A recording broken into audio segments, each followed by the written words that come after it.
Pues muchas gracias a todos, al Goethe, al Instituto Cervantes y a Martín. Es un placer compartir con él este diálogo y voy a empezar yo porque yo sí he estado ayer aquí y a mí me ha influenciado mucho lo que pienso decir hoy, el escuchar ayer este acto de populismo al que hemos acudido y hemos presenciado. Tengo muchas preguntas realmente. Creo que realmente siempre me muevo a través de las preguntas y me cuesta encontrar respuestas. Y eso tiene que ver con algunas notas que tomaba ayer escuchando las diferentes mesas y quería empezar como para poner sobre el tapete y a partir de ahí poder abrir este diálogo con Martín. Cuestiones como, ayer se hablaba mucho del lenguaje, qué significa realmente la palabra y qué significado damos a la palabra, ¿no? Podemos decir que la palabrería domina el territorio de la vida intelectual. ¿Era ayer esto un acto populista intelectual? ¿Nos impide esa palabrería enfocarnos en los problemas y en las situaciones reales que tenemos? Y al abordar esto, pienso también en que hemos abandonado el compromiso con la libertad y con nuestro tiempo. Y eso es así porque nos orientamos hacia la verdad, que cuando hablábamos, porque realmente hemos empezado hace una hora esta conversación con Martín, Martín decía, nos orientamos hacia la búsqueda de la verdad. ¿Cómo hacemos eso y desde dónde? ¿Qué lugar ocupa la verdad en nuestras decisiones? Creo que podemos, si os parece, empezar por ahí, porque realmente desde lo que es el territorio más de la producción escénica y desde las casas de producción, desde las estructuras, esa búsqueda de la verdad no está presente. Al menos en la relación que implica a la institución y a la estructura en España. Zunächst werde ich das Gespräch auf Deutsch fortsetzen, deswegen kurz die Kopfhörer. Es ist für mich eine sehr große Freude, hier sein zu dürfen und dieses Gespräch zu führen als jemand, der zwischen beiden Ländern arbeitet und sich biografisch bewegt. Und ich glaube auch, wir haben das Gespräch vor einer Stunde aufgenommen und im Grunde genommen erleben wir jetzt einen Ausschnitt eines Gesprächs, das sicher auch noch viel länger dauern wird. Und dabei ist es sicher nicht so entscheidend, alle Fragen zu beantworten, sondern keine Fragen schuldig zu bleiben. Und im Sinne dieser Suche nach einer Wahrheit und der Rolle, die Kunst, insbesondere Theater, spielen kann, du hast die Frage aufgeworfen, was sind die institutionellen Bedingungen, damit das möglich ist, und angedeutet, dass aus deiner Erfahrung heraus diese Bedingungen nicht gegeben sind. Also würde ich den Ball sehr gerne zurückspielen. Warum sind die Bedingungen nicht gegeben? Was sind die institutionellen Schwierigkeiten, die man als Kulturschaffenden gegenübersteht, insbesondere im Theater in Spanien, sodass du sagst, dass die Kunst ihre gesellschaftsprägende Funktion nicht wahrnehmen kann, wie sie es vielleicht könnte?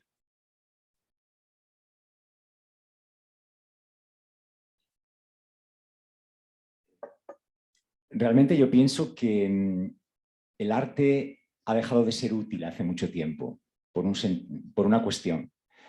Porque realmente no modifica, no transforma, no es transformador en la idea de que pueda cambiar el mundo, si no ya lo habría hecho y eso no ha sucedido.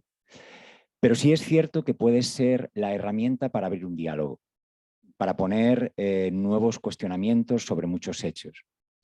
Pero hay algo que tiene que ver con la idea de mercado y la idea de producto. De hecho, ha habido algo aquí, me haces pensar en otro tema que a España ha llegado mucho más tarde, que es el tema de las industrias culturales y que muchas instituciones y muchas estructuras se lo han creído. Y siempre digo que Adorno, cuando acuñó ese término, lo acuñó desde un punto de vista crítico. Y también digo que la primera persona que llevó en su programa electoral el término industria cultural fue la señora Margaret Thatcher. Y sin embargo, en España ese término ha tomado mucha fuerza en un momento determinado, incluso por partidos de izquierdas, como el propio Partido Socialista. Eso es imposible, es decir, no puede haber realmente un pensamiento libre y un pensamiento crítico y un proceso de trabajo, que es otra palabra que ahora también utilizamos mucho, ¿no? La palabra del proceso, pero que después te están pidiendo detrás de esa palabra un resultado y un producto final. Entonces eso realmente creo que es una de las razones que imposibilita el generar una perspectiva de trabajo con dinámicas diferentes que no nos lleven a ese concepto de productividad de mercado constante. Y creo que también tiene que ver con algo que apuntaba ayer al escuchar a los ponentes, ¿no? que me hizo reflexionar mucho, y es que esta sociedad ha dividido totalmente el trabajo intelectual del trabajo manual. Y yo creo que esas dos cuestiones deberían unirse nuevamente. Y también, tal vez continuando en esas líneas, yo también diría que está separado el trabajo intelectual o artístico con el compromiso del activismo, de la calle, y que en realidad lo que estás describiendo de esa libertad, esa búsqueda de la libertad, ese impacto social, aunque no signifique cambiar la sociedad, pero sí transformarla, solo es posible si hay ese compromiso y si se permite que vayan unidos la búsqueda de una importancia sobre el territorio concreto y la búsqueda o el análisis intelectual, los procesos creativos. Y ya hablando un poco, tal vez comparando la situación entre España y Alemania, yo diría que una diferencia importante es cuál es la posición en el campo social de las artes escénicas, por ejemplo, pero no solo.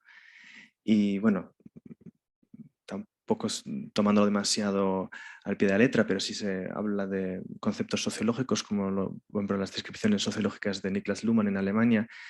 Sí se puede decir de que en Alemania hay una lógica propia, o la teoría del campo de Bourdieu, una lógica propia de un campo autónomo con sus propias reglas de juego que define lo que es válido e importante en Alemania. Entonces, entre la crítica literaria, entre la gente que trabaja ellos mismos en las artes escénicas, son aquellos que definen lo que tiene un valor artístico, lo que debería recibir apoyo público, y que por eso es un campo bastante autónomo, y así se entiende la libertad de arte, que es dejarle la libertad a los artistas, digamos como una fuerza mm, que puede intervenir, que puede interferir, que puede irritar, y eso se ve como un valor, que haya ese elemento descontrolado de reflexión en la sociedad. Y yo supongo que a lo que insinúas es que ese privilegio del que podemos gozar aquí, aunque tenga también se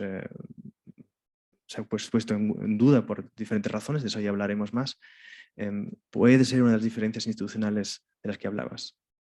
Yo creo que sí. Además, cuando hablábamos antes, tú hablabas de algo que es importante también a nivel de que había un consenso por parte de los políticos en ese respeto hacia esa opinión crítica y hacia esa visión de los profesionales, ¿no?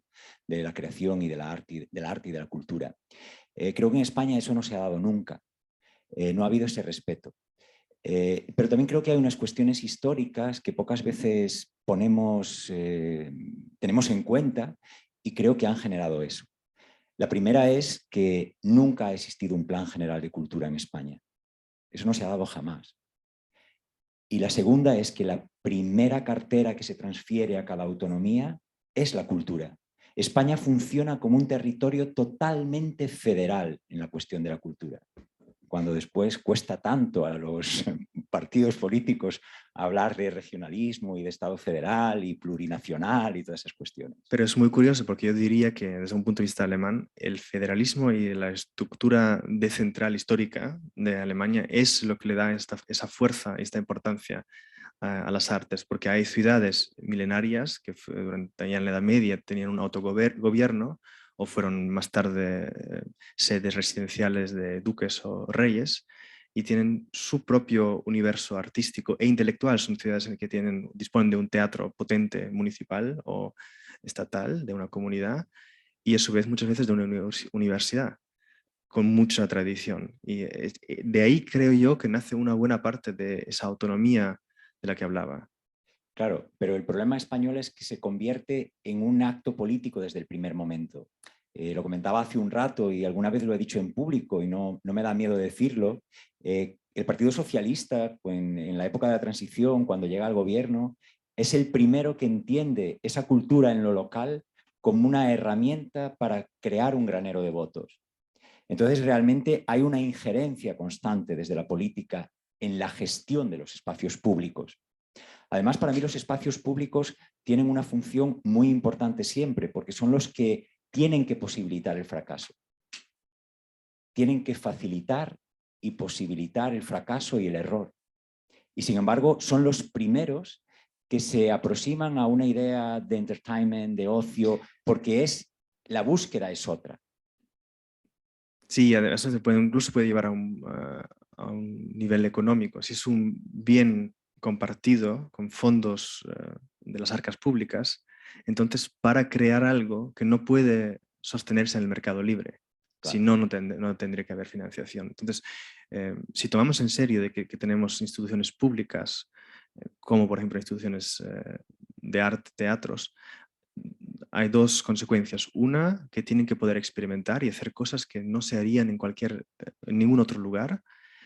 Y dos, que esas instituciones realmente tienen que intentar invitar y ser accesibles para todos. ¿Por qué? Porque si no se vuelven y tampoco lo digo con frecuencia en público, porque si no se vuelven maquinarias de redistribución de la clase media a un grupo selecto que accede a esa oferta.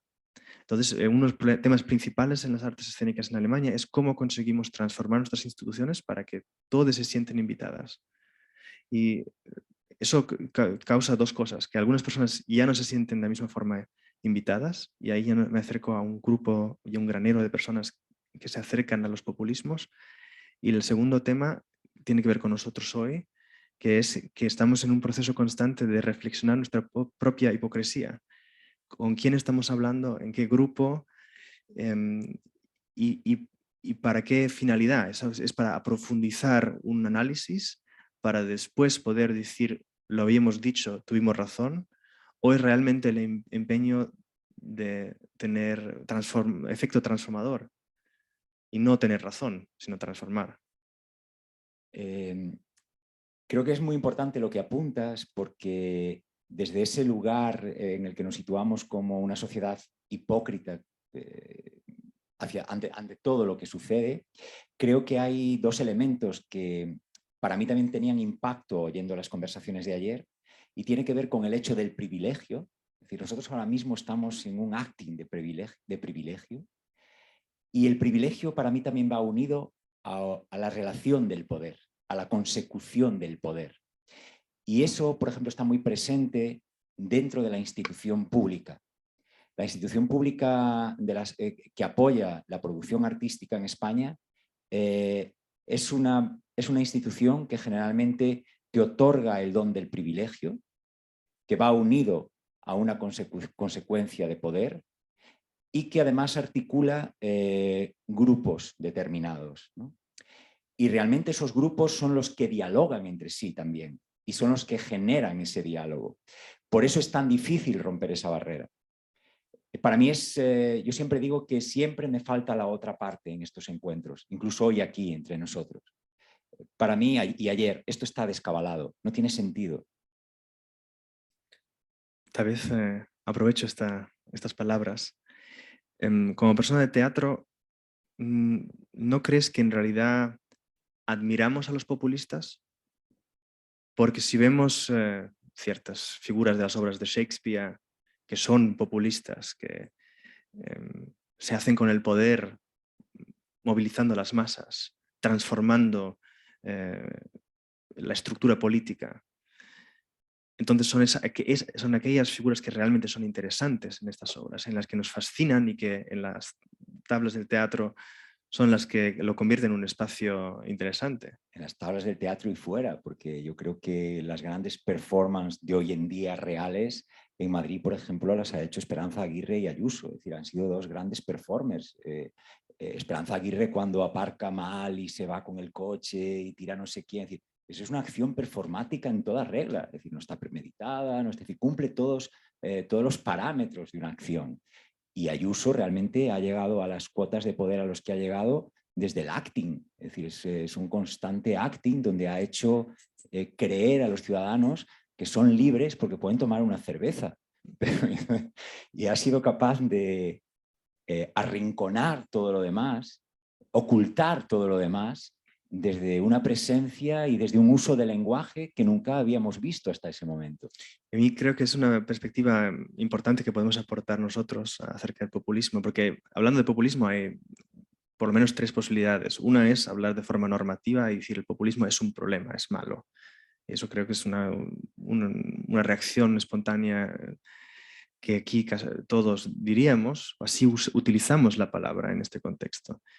El segundo nivel es un nivel analítico, entender, pero para eso hay personas mucho más aptas que nosotros dos, hacer un trabajo en profundidad sobre lo que significa el populismo.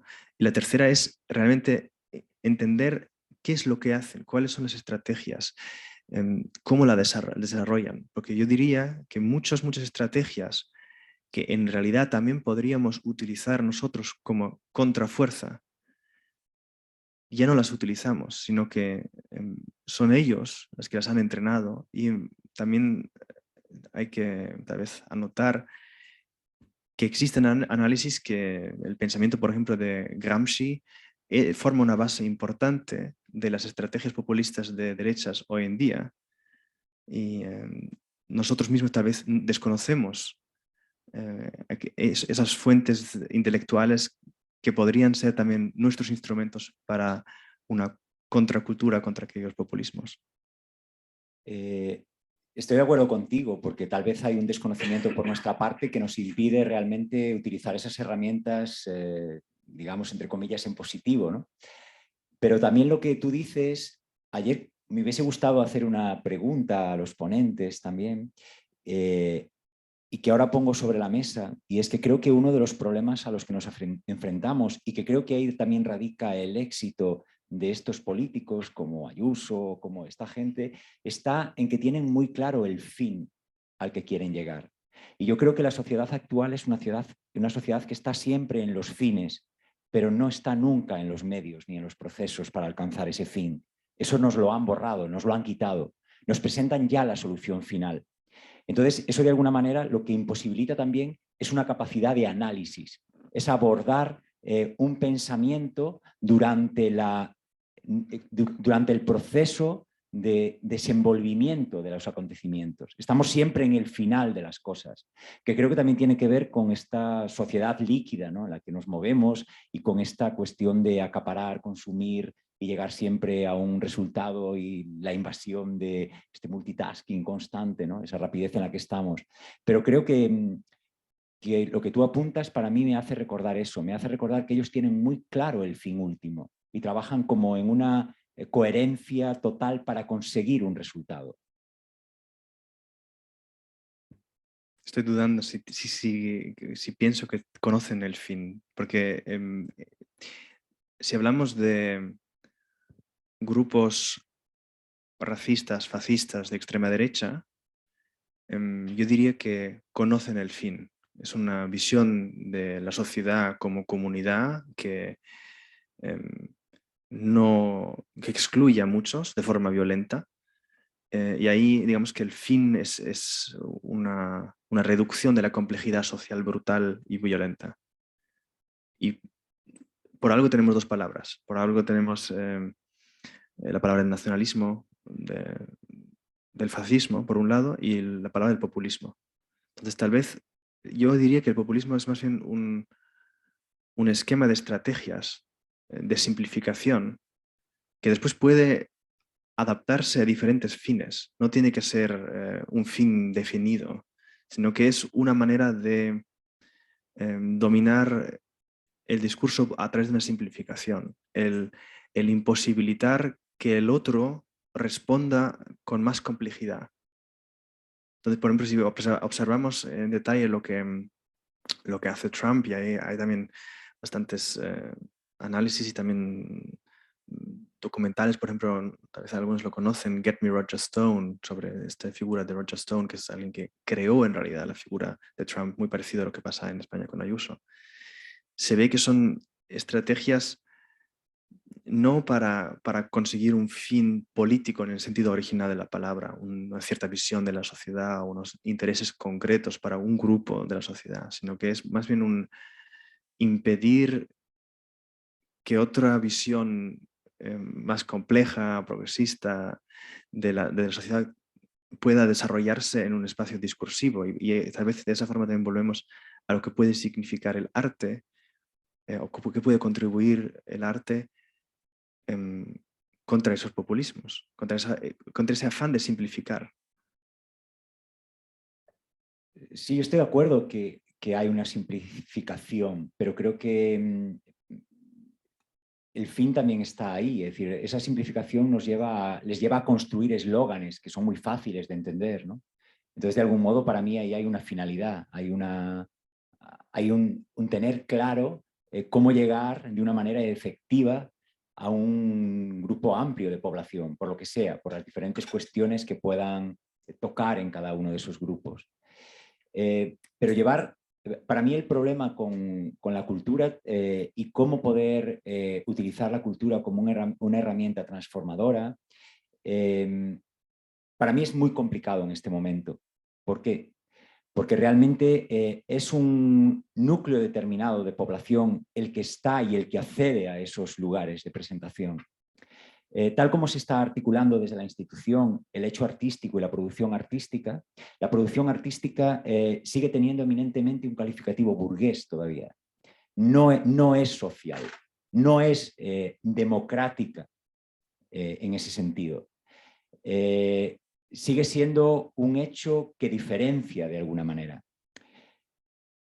Y hasta el punto que por eso, antes lo comentábamos, ¿no? La diferencia, por ejemplo, de España con otros países es que España, creo que tal vez haya alguna excepción, pero no conozco ninguna institución pública, al menos en Madrid puedo decirlo claramente, que haya producido a un artista español negro. No hay ninguna. En Alemania hay muchísimos artistas negros que van a flipas, en Francia también. Pero también hay cosas como la primera producción de hip hop y break que se hace en un teatro público en España se hace cuando yo llego a Naves Matadero. Pero la Ópera de Lyon había construido a Cafí hace muchos años, ¿no? Hay muchos elementos que tienen muchas simbologías, porque si hablamos, por ejemplo, de cultura urbana, en el fondo el primer calificativo es negativo, es decir, la cultura urbana es extorsión, es romper mobiliario público, es pintada, es afrodescendiente, es negro, es palabras soeces. Por eso no entra la cultura urbana a la institución pública, o es tan difícil en el territorio español que entre. Entonces creo que eso imposibilita realmente que la cultura y el hecho de creación artístico, escénico sobre todo, pueda modificar y pueda llegar a otros parámetros de la sociedad. Es interesante lo que dices sobre tu percepción de las instituciones artísticas en Alemania, porque al mismo tiempo el debate nuestro en realidad es más bien un debate muy autocrítico, de decir que tenemos el privilegio de instituciones que cuentan con una financiación pública muy buena, aunque también está en entredicho si se mantendrá de esta forma para siempre, pero que nosotros tenemos que cumplir con la obligación de que estas instituciones realmente representen, crean espacio para todos en la sociedad y que, como sobre todo para los públicos, que también atraigan y inviten a públicos de diferentes edades y de diferentes, a todos niveles, digamos, en todas las dimensiones de diversidad que una sociedad puede tener.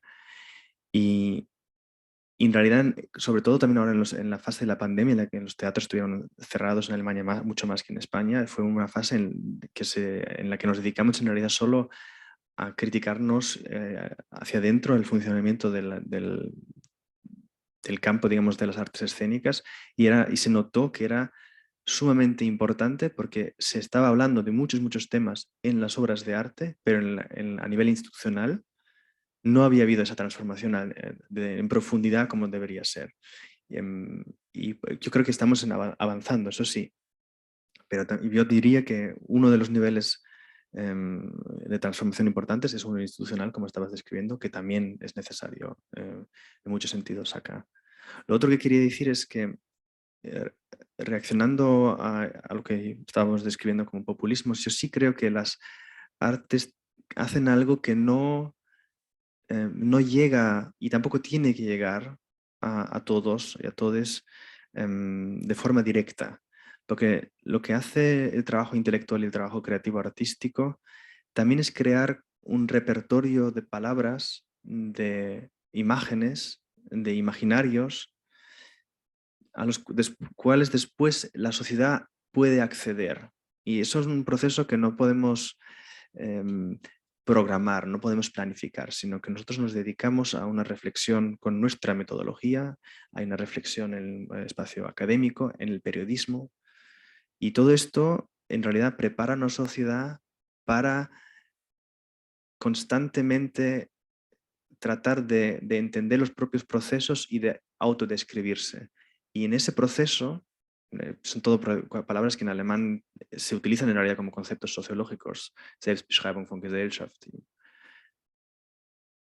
Y en eso yo creo que aunque no sea de forma directa, las artes tienen un papel muy importante en ampliar ese repertorio al que podemos acceder también en algún momento en nuestro día a día sin saberlo de dónde nace la posibilidad de expresarse de esta forma, y que ese trabajo de ampliar la capacidad de la palabra es en sí ya una estrategia contra la simplificación de los populismos. Lo que pasa es que yo estoy de acuerdo contigo, pero creo que tu visión también está formateada de alguna manera por la realidad en la que te formas y en la que te construyes, ¿no? Desde la institución alemana. Porque yo creo que si algo no ha hecho la institución pública española es autocrítica, es decir, nunca la ha hecho.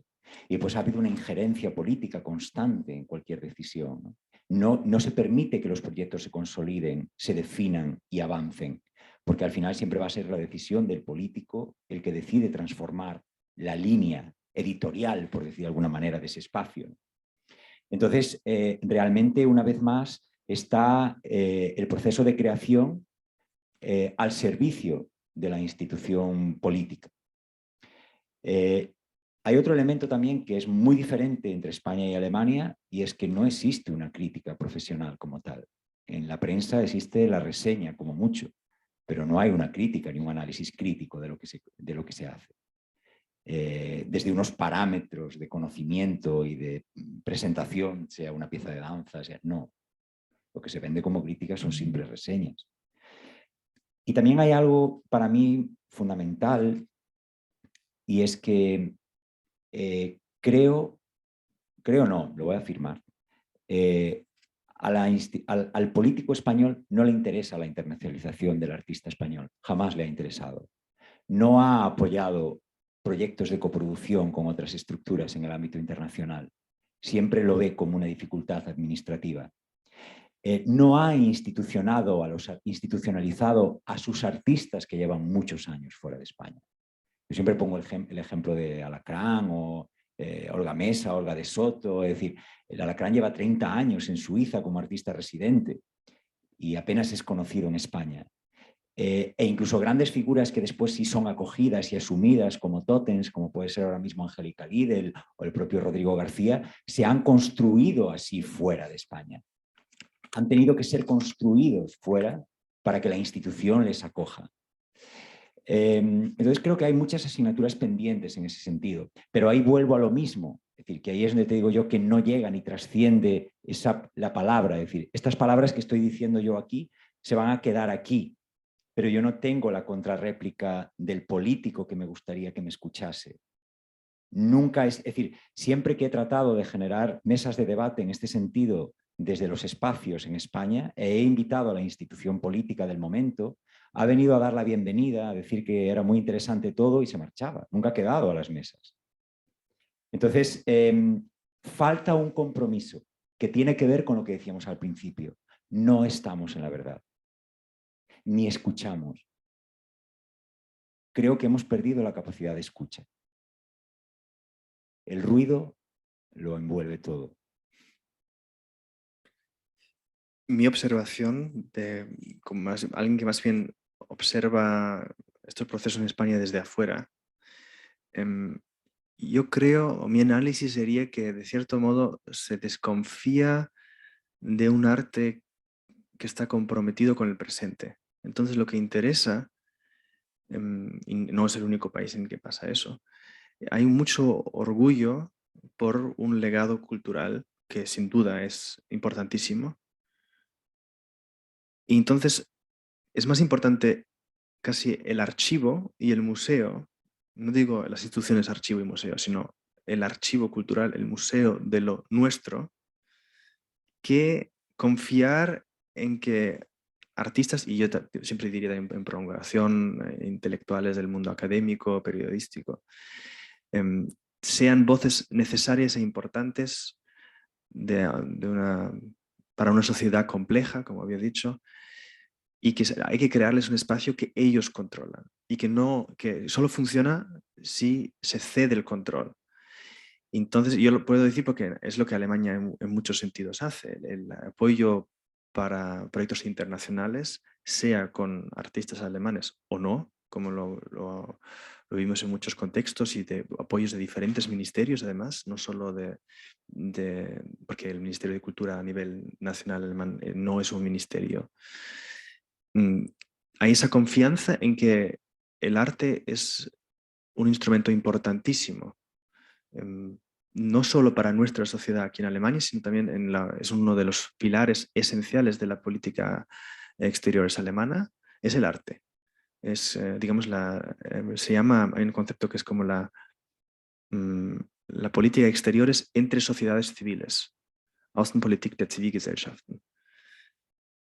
Y que siempre eso va acorde con los procesos artísticos de colaboración y yo por eso creo que el punto en que se diferencia es esa confianza en que realmente ese compromiso del arte con el presente y con las preguntas del momento es esencial para la existencia de una democracia avanzada. Y eso sí creo que es un consenso en grandes partes de la política alemana, independientemente del color político.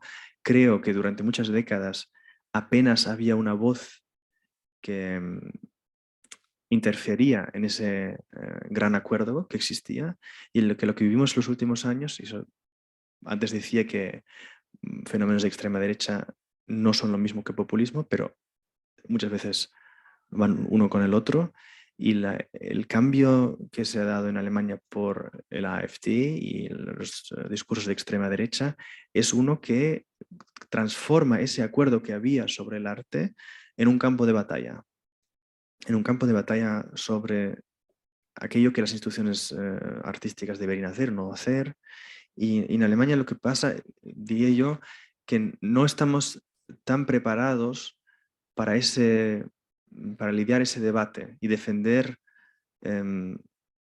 la libertad artística contra ese tipo de ataques, porque había tanto consenso de que es una necesidad incuestionable. Mientras que en España está claro que los tres campos, seguramente que son muchos más, pero tres campos que está claro que son aquellos en los que se lucha por definir cada día de nuevo qué quiere ser esa sociedad, son el feminismo, la memoria histórica y cuestiones culturales. Entonces es como, digamos que el conflicto con el populismo también tiene otra temperatura en España y en Alemania.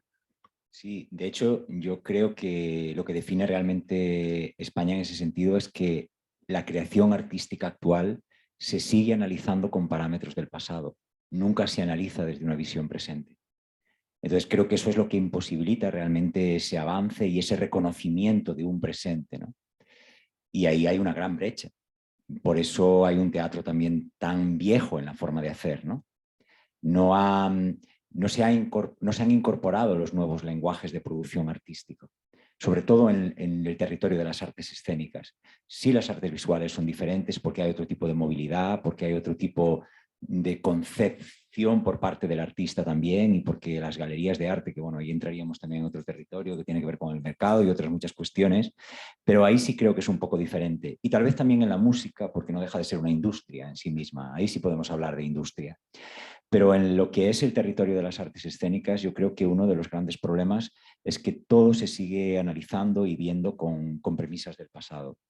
Para mí eso es realmente un gran problema. Y volviendo al populismo, ¿cuáles dirías tú que son estrategias estéticas para tratar el tema? Porque ahora estamos también hablando, digamos, a un nivel más bien de análisis, pero ya llevándolo a procesos creativos. Tal vez se te ocurre algún ejemplo. ¿Cuáles pueden ser, porque al principio también hablábamos de las obras clásicas que también tratan sobre figuras populistas, ejemplos de cómo nosotros, en nuestras prácticas artísticas, tratamos el tema del populismo de una forma que tal vez nos ayude a afrontarlo? Pues la verdad no sabría decirlo y si pienso en la producción en España en ese aspecto, yo creo que de alguna manera el populismo se ha confundido también con la idea de localismo. Creo que al final ha habido algo ahí muy próximo. Y también creo que hay algo que el populismo sabe hacer de alguna manera y es construir cosas anodinas, diría, ¿no? Son como producciones que no tocan nada, que no, que no mesen, que no movilizan nada al final, ¿no? Son como un estatus que se mantiene en el espacio y en el tiempo casi inerte. Y creo que eso también está amparado por una palabra que no hemos tocado, pero que creo que también tiene mucho que ver con el populismo y que creo que también define la sociedad actual y creo que en todas partes, que es el miedo, es la idea del miedo. Yo creo que el poder y el Estado de algún modo han instaurado el miedo en la sociedad y en la población. En el caso de España, además ha habido cuestiones vinculadas con lo escénico que pasan por motivaciones religiosas incluso. Es decir, yo recuerdo una producción en Naves con una manifestación de gente rezando el rosario a las puertas del teatro. Entonces eh, pero todo eso creo que está de alguna manera visto desde el tamiz del miedo también. Hay miedo a un cambio, hay miedo a una nueva sociedad, eh, hay miedo a lo desconocido. Yo creo que en lo que estás diciendo se ve muy bien que depende mucho de, yo no estuve ayer en las conversaciones, pero eso no sé lo que ya se ha dicho, de cómo, qué fenómeno describimos como populismo. Porque ahora estás describiendo una forma de populismo que lo que en realidad hace es basa el miedo de una precarización en un sistema capitalista globalizado, digamos, políticamente dormir a la gente. Eso también se puede conseguir como estrategia conservadora, como lo hemos vivido en Alemania durante 16 años, opinión mía. Pero yo creo que, por ejemplo, se puede aplicar una noción también diferente de populismo. Lo digo porque concretamente estoy trabajando en un proyecto artístico que hace eso, porque el populismo muchas veces va acoplado a las teorías de la conspiración. Entonces eso es algo completamente diferente, porque entonces sí hay mucha energía, porque la teoría de la conspiración te da el fin de lo que en realidad quieres lograr, contra quién quieres luchar, te da digamos que te crea una imagen del mundo en la que puedes navegar fácilmente y te invita a la acción. Y por ejemplo, en lo que estamos haciendo ahora, hay una novela que tal vez algunos aquí conocen, Los Siete Locos, de Roberto Art, escritor argentino, una novela del año 1929. Y en el fondo si se lee hoy en día, es un texto sobre protofascismo, sobre personas que quieren diseñar una sociedad, sobre populistas. Hay unas frases que en realidad se cree que es un análisis de Trump, de cómo quieren construir un imperio de las mentiras. Es increíble, porque antes habíamos hablado de si el populismo es un fenómeno reciente. No lo es. Pero lo que sí pasa es que tenemos, creo que, definir muy concretamente para poder analizar y para también poder hablar de estrategias artísticas de qué tipo de populismo hablamos en cada caso, porque los dos ejemplos que estamos viendo son muy diferentes.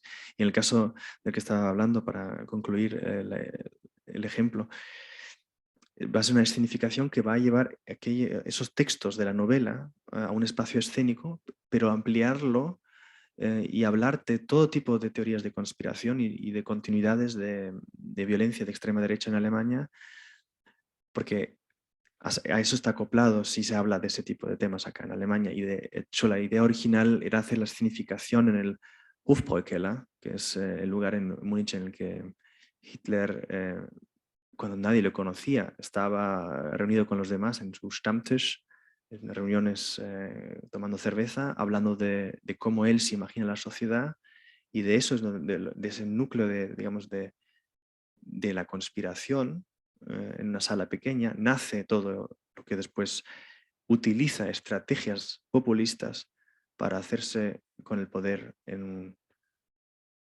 hacerse con el poder. Eso que estás comentando, ¿tú crees de algún, no sé, es algo como el vínculo? Porque estoy pensando también en esta situación que hemos vivido con la pandemia, ¿no? Y que creo que para muchos también ha sido un proceso de experimentación, ¿no? y de conspiración. Y es que creo que hay un monopolio de la ciencia de alguna manera, ¿no? Hay un monopolio del conocimiento en esta sociedad en la que vivimos. Y creo que los profanos o los que estamos al margen, de alguna manera tenemos que aceptar los resultados, pero no formamos parte de ese proceso de análisis.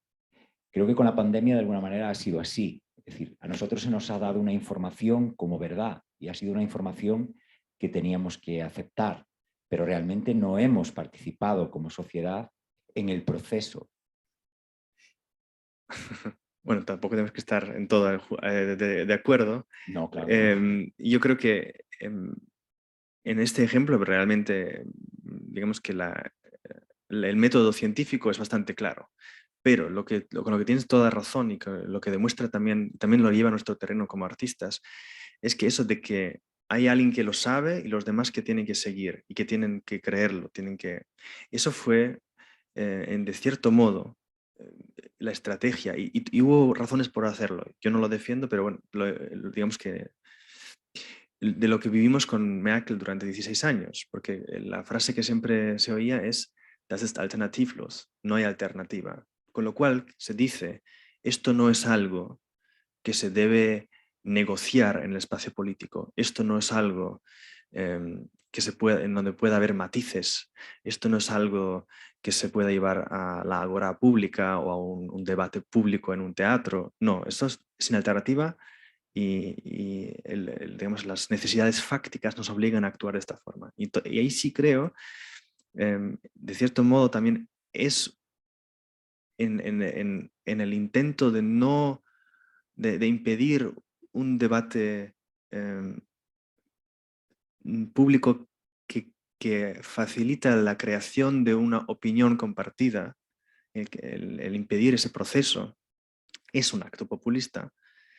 Y lo que nosotros tenemos que hacer es a esos debates, convertirlos en debates líquidos, en debates que realmente suceden, en las que cabe el conflicto, cabe el desacuerdo, pero sobre todo cabe, em,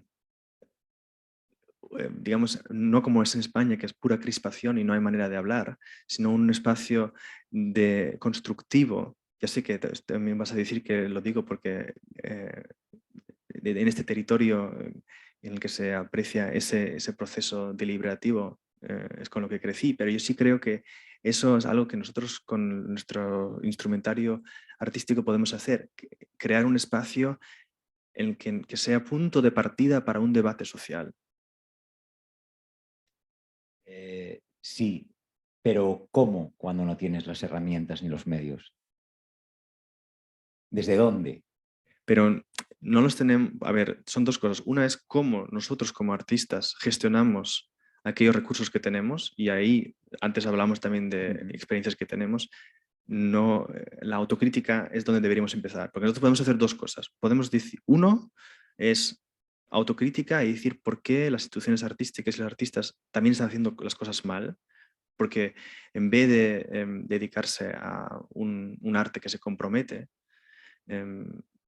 es solo una trayectoria profesional como cualquier otra, por un lado, y por el otro yo también diría, bueno, si realmente el problema es que tenemos enfrente a gente en la política que no es capaz de entender la importancia de un espacio artístico independiente y libre, pues alguno de nosotros tendrá que ir a la política y asumir ese rol. Sí, ahí eso lo comentábamos antes también, pero ¿y qué pasa cuando no quiere? Es decir, yo, por ejemplo, creo que sí he hecho un gran activismo político desde las estructuras públicas que he podido dirigir en algún momento, pero no me considero un político. No quiero estar en el lado de la política. El problema es, para mí el problema grande, diferente, que tiene que ver con esto que tú planteas de la autocrítica, todo esto, creo que en el ámbito español es, primero, la precariedad, es constante y es real, incluso dentro de los espacios públicos y que podrían tener una financiación. A veces esa precariedad se acentúa por la falta de imaginación también. Creo que hay algo que es siempre muy continuista y que tiene que ver también con una falta de verdad. Es decir, yo llego ahí, entonces tengo que utilizar esto como altavoz que me promociona a mí, pero no realmente a dedicarme a qué puedo hacer, qué puedo modificar, qué puedo transformar. Entonces, que yo creo que yo creo que hay una asignatura pendiente muy, muy grande para poder dar ese salto. Y también me he dado cuenta, en mi experiencia trabajando con políticos desde el PP a ahora Madrid y el PSOE, que al final el trabajo es posible según las personas que tienes como interlocutor. A veces ha importado muy poco la cuestión política. Y creo que también hay, en este grado del que apuntaba antes, de la injerencia de los políticos dentro del proceso de creación en las estructuras españolas, hay un grandísimo desconocimiento. Y eso les lleva a cometer errores constantemente. Y hay una falta de confianza siempre en el artista también. Porque una vez más, ellos tienen miedo a la reacción política. De lejos veo un reloj y por eso propondría, yo creo que hemos visto que el arte sí puede crear espacios que sean un punto de partida para un debate y un espacio que nos haga más fuertes contra los populismos y que evite que cobren importancia estos discursos. También hemos visto que podemos contribuir a crear un repertorio de palabras, de ocupar las palabras nosotros y no cederlas, del imaginario, de imágenes también.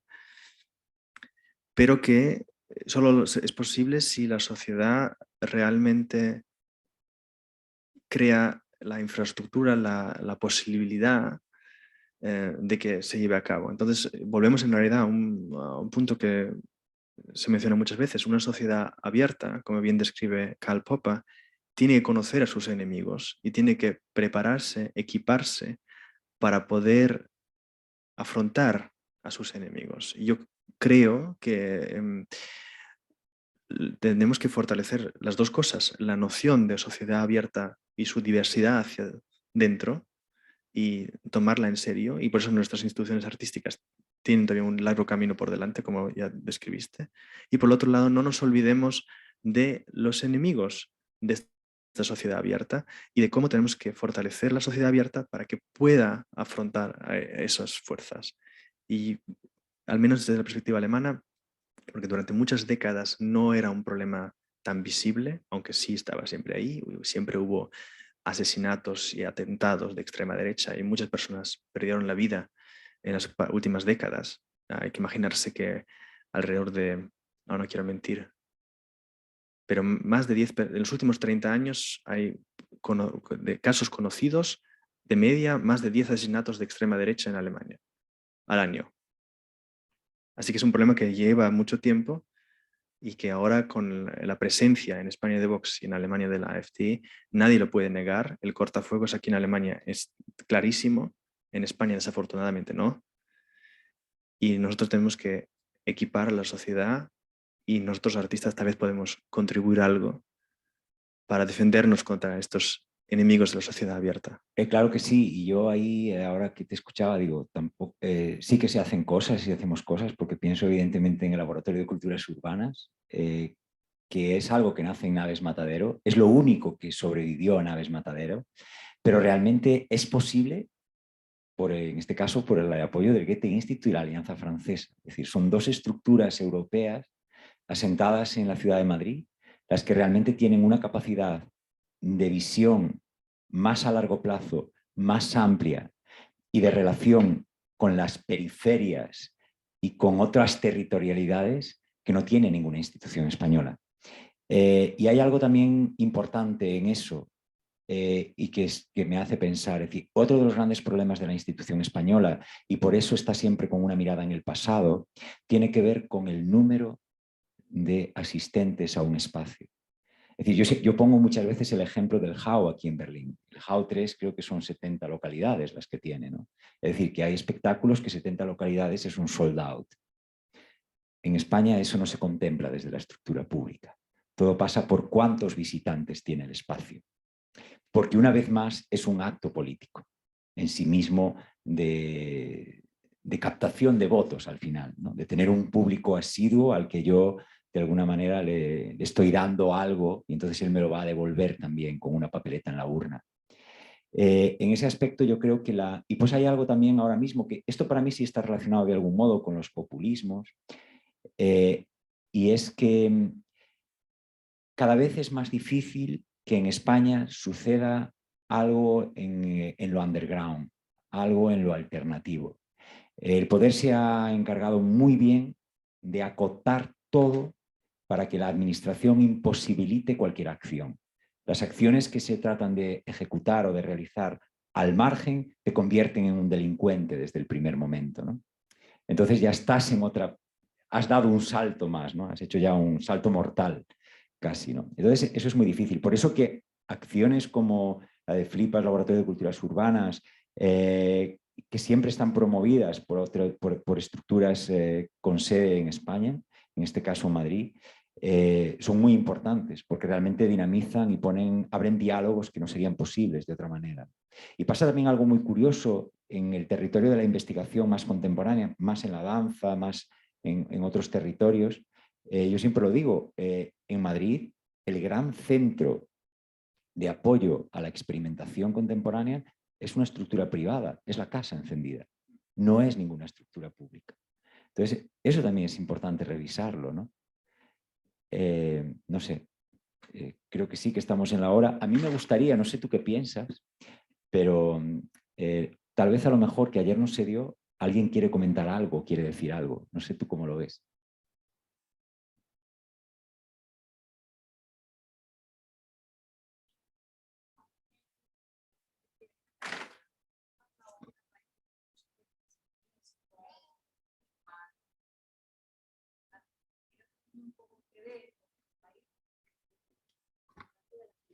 Espera un momentito. En un concepto...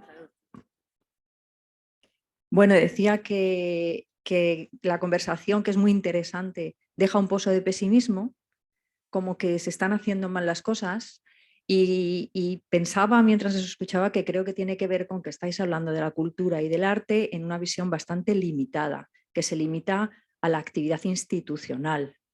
Afortunadamente, la cultura y el arte son realidades que trascienden, pero muy por encima de la actividad institucional, si no estaríamos perdidos seguramente. Y en ese sentido importa cero si se programa un concierto de hip hop o no. El hip hop ya existe, transforma la sociedad como pura manifestación artística al margen de las instituciones. Entonces eso da igual, el arte y la cultura no están sometidos a las necesidades de infraestructuras que habéis mencionado, absolutamente independientes de ellos, ¿no? Existen por sí mismos. Y luego me faltaba un poquito en la conversación la identificación del populismo en el arte, o sea, una manifestación de arte que sea populismo, que me la podáis señalar para yo identificar de qué estamos hablando. Y os reto además a que sea arte o cultura en el ámbito institucional. os sugiero, os someto a vuestro juicio, por ejemplo, lo que ha pasado con la Documenta, donde hay una obra, donde aparece una imagen que sugiere cierto antisemitismo y se crea una polémica y un escándalo gracias al cual se habla de Kassel en el Financial Times esta semana, que realmente seguro es lo que estaba detrás de esa intención. Os lo sugiero como tema para llevar al suelo, ¿no? Lo que está seguramente que tardaré, son varias preguntas. Yo la última rápidamente. Es justo lo que quería decir antes. Lo que pasó en Kassel no es populismo, es antisemitismo. Por algo tenemos diferentes conceptos en nuestro lenguaje. Y lo que pasa es que la palabra populismo, y eso también es populismo, se utiliza tanto que pierde completamente su valor descriptivo. ¿Qué describe la palabra populismo? Cuando se utiliza todo el tiempo. Y casi es como sostenibilidad. La gente que utiliza esa palabra puede realmente definir en una página a nivel teórico, realmente teórico, lo que quiere decir. Y por eso, por algo tenemos diferentes palabras. Lo de Kassel no es populismo, es otra cosa. Un asesinato de extrema derecha no es populismo, es un asesinato. Un atentado por ideología fundamentalista religiosa es eso, no es populismo. Populismo es una estrategia para ocupar el espacio político y para evitar aquel debate que en realidad necesita una sociedad democrática y que impide que todos juntos entremos en un proceso de aceptar y enriquecer la complejidad social que no permite ninguna respuesta simple. Porque el populismo siempre va a intentar a que se den respuestas simples. Y por eso yo diría que el populismo es una estrategia de simplificación para hacerse con el poder. En eso estoy totalmente de acuerdo. Sí, yo lo veo así también, pero a mí, por ejemplo, me preocupan más las primeras preguntas que hace, ¿no? Los primeros planteamientos que hacías en relación a que no importa la estructura, es la estructura pública y que, primero porque es muy difícil, si ahí no podemos entrar ahora, no tendríamos tiempo en definir qué es cultura, ¿no? Porque entonces ya, ¡buah!, ahí vamos a tener problemas gordos. Porque la cultura es todo y no es nada. Creo que también es como la palabra populismo al final, es decir, se utiliza la palabra cultura para todo. Tanto es así que hay cultura digital, cultura futbolística, cultura deportiva, es decir, porque ha habido una apropiación política del término cultura. Esa es la realidad. Entonces, todo es cultura, entonces ya no lo es nada, está desactivada la palabra. Pero yo además creo que Martín aquí hemos estado tratando de hablar desde lo que es la construcción de lo escénico, del trabajo escénico, porque hemos partido más desde ahí un poco la premisa, ¿no? Entonces ahí, ojo, porque son muy importantes las estructuras. Es muy importante el poder contar con unos presupuestos. Claro que puedes hacer muchas cosas tú por ti mismo, y ahí es donde planteaba también Martín de alguna manera, busquemos otras territorialidades, hagámonos políticos para transformar eso también. Pero sí es muy importante la estructura y yo exijo como ciudadano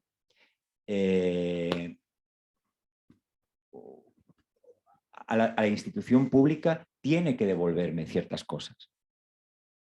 Entonces ahí hay una responsabilidad de la institución y la institución para hacer cosas tiene que tener la mente mucho más abierta, tiene que ser capaz de volar, de imaginar, yo diría incluso de hasta delirar. Yo creo que deberíamos enfrentarnos al delirio de alguna manera y no se está haciendo. Y no se está haciendo tal vez por miedo o tal vez por la búsqueda de esa simplificación.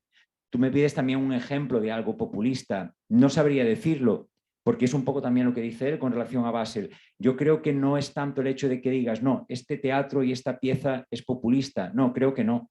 Lo que pasa es que está desactivado lo que posibilitaría que esa obra te enfrentase a algo, que esa obra abriese un diálogo diferente, que esa obra se construyese desde otro lugar, desde otro pensamiento, desde otro territorio, con otras implicaciones. Y yo creo que ese posible populismo está en el control de generar neutralidad.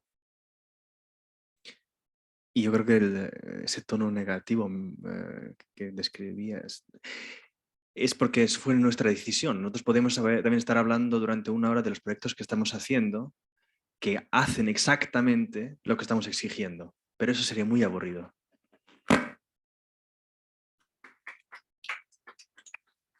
Si se fijan, realmente aquí no hay una doctrina.